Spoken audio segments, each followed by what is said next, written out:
وبما أني قادري أقول أدرك عبدك جيلاني أدرك عبدك جيلاني.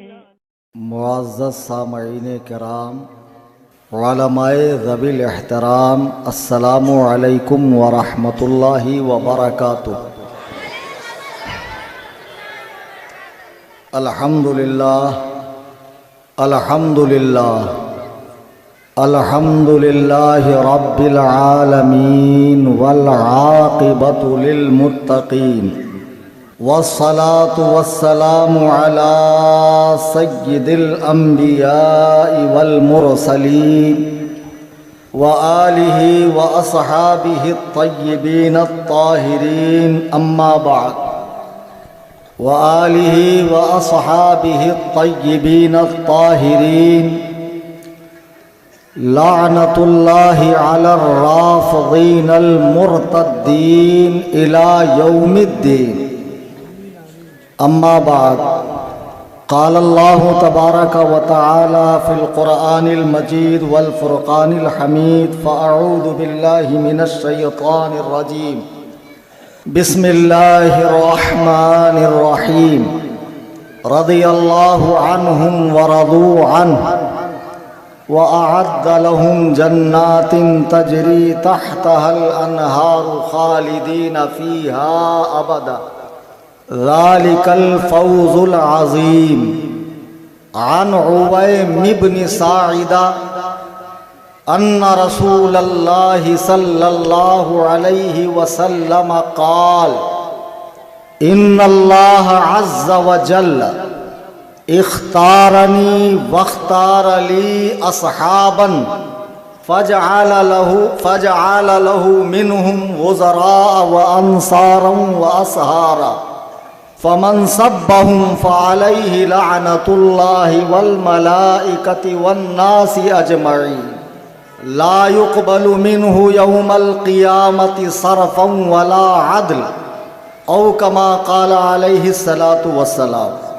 اسٹیج پہ حاضر نہایت واجب الاحترام شخصیات، بالخصوص تاجدار عملیات، صوفی باصفا، عالم ربانی، حضرت العلام خلیفہ سرکار تاج الشریعہ صوفی محمد نظر عالم صاحب قبلہ دامت برکاتہم، معمر علی بیندین، حضرت مولانا اسلم مصباحی صاحب قبلہ، اور عندلیب رضا مولانا رفیق القادری صاحب، دور و دراز قرب و جوار سے تشریف لائے، میرے تمام سنی، جنتی، حنفی، بریلوی بھائیوں، آئیے ہم اور آپ انتہائی عقیدت و محبت کے ساتھ اپنی اور ساری کائنات کے مرکز عقیدت جناب احمد مجتبی محمد مصطفیٰ ارواحنا فدا صلی اللہ علیہ وسلم کی بارگاہ میں ہدیہ درود و سلام پیش کریں۔ اللہم صلی علی سیدنا مولانا محمد بارک وسلم۔ عزیزان گرامی وقار، چند دن قبل اسی بھیونڈی کی سرزمین پر میرا خطاب ہوا تھا، ابھی غالباً اس کو 1 ماہ کا عرصہ ہی گزرا ہے کہ دوبارہ ہمارے صوفی صاحب قبلہ نے یاد فرمایا، اور جتنے لوگ یہاں بیٹھے ہیں یقین مانیے کہ اس کے کئی گنا زائد اس سے آن لائن لوگ سن رہے ہیں اور اپلوڈ ہونے کے بعد لوگ سنیں گے۔ میں چاہتا ہوں کہ آج کی تقریر لوگوں کے ذہن و فکر میں نقش ہو جائے، اور جو نوجوان طبقہ یہاں بیٹھا ہے جن کے دلوں میں کئی طرح کے سوالات جنم لے رہے ہیں، اور لوگ جو فتین قسم کے ہیں، شریر قسم کے ہیں، اور اسلامی لبادہ اوڑھ کر عوام کے بیچ جا کر اپنے تقدس کا رعب جما کر ان کے ذہن و فکر کو خراب کرنے کی کوشش کر رہے ہیں، اور قرآن و حدیث کی آڑی ٹیڑھی دلیلیں پیش کرتے ہیں جس کا حقائق سے کوئی تعلق نہیں ہوتا ہے، جسے وہ خود بھی نہیں سمجھ پاتے ہیں، اور بیچاری ہماری قوم بآسانی ان کے ہتھے چڑھ جاتی ہے، گمراہ ہو جاتی ہے۔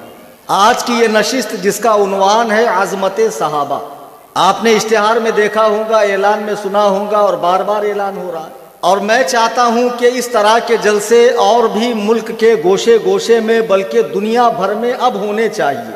اس کی ضرورت یوں پیش آ رہی ہے کہ اس دور میں ایک پرانا مارے آستین آستین کا سانپ، اس نے نئے نئے سپولوں کو جنم دیا ہے۔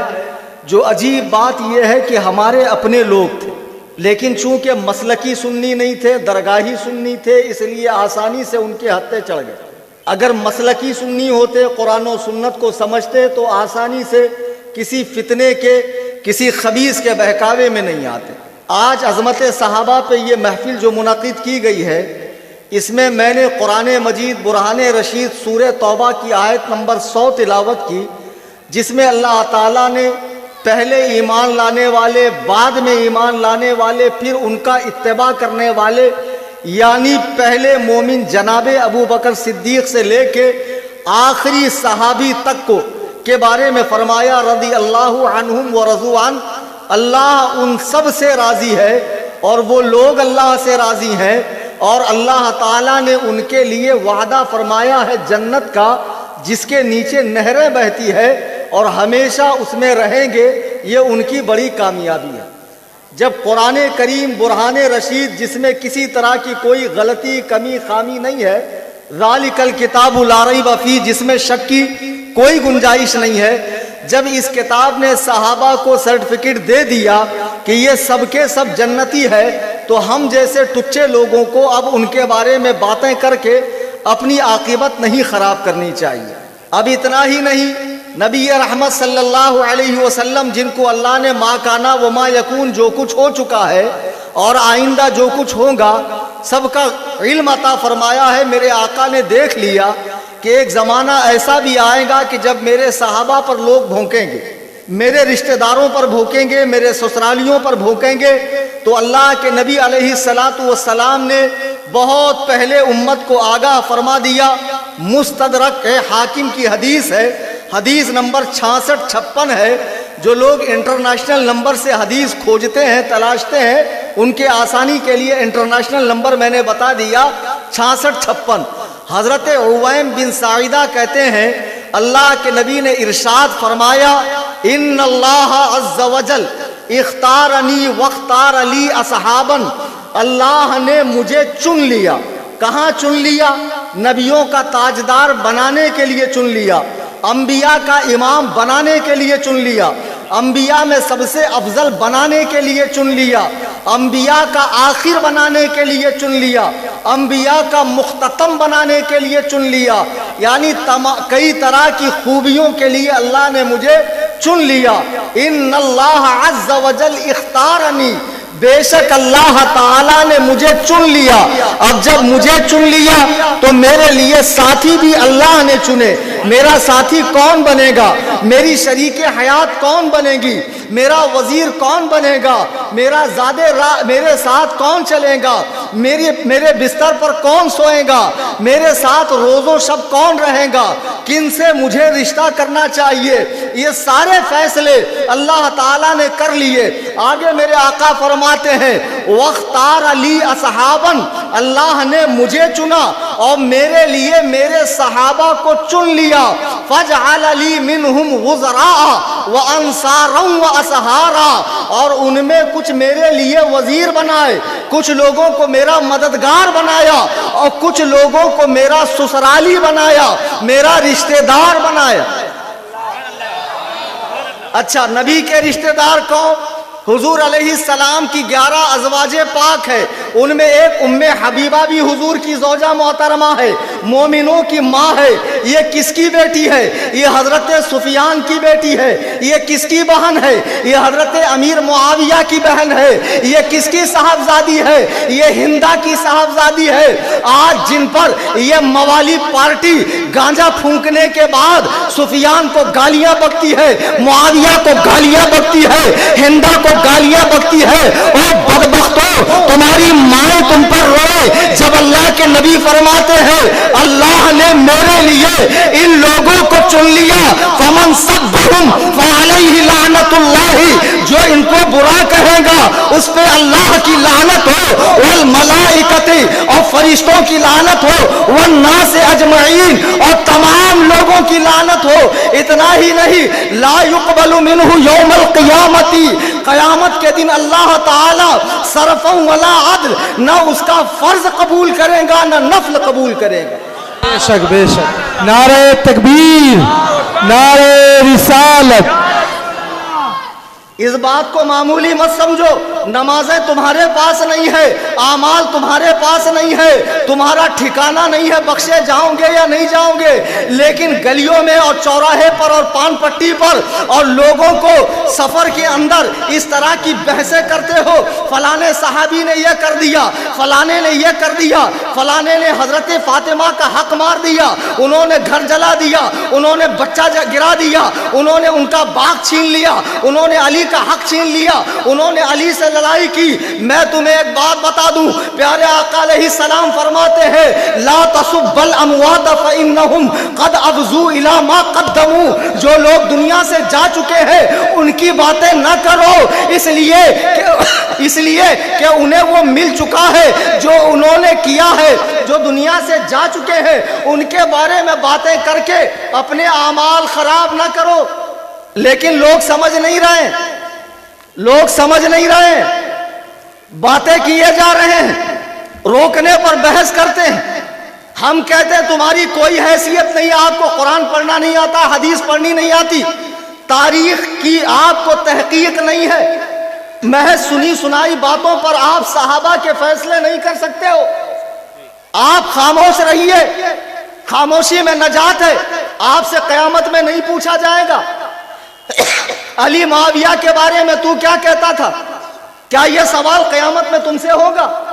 تم سے پوچھا جائے گا جوانی کہاں بتائی، مال دیا تھا کہاں خرچ کیا، عبادت کی یا نہیں کی، جو لوگوں کے ذمہ تیرے حقوق تھے وہ ادا کیے یا نہیں کیے. تو پہلے اپنی روز و شب دیکھو کیسے گزر رہی ہے، پھر ان نفوس قدسیہ کے بارے میں باتیں کرو جن کو قرآن جنت کی سرٹیفکیٹ دے چکا ہے.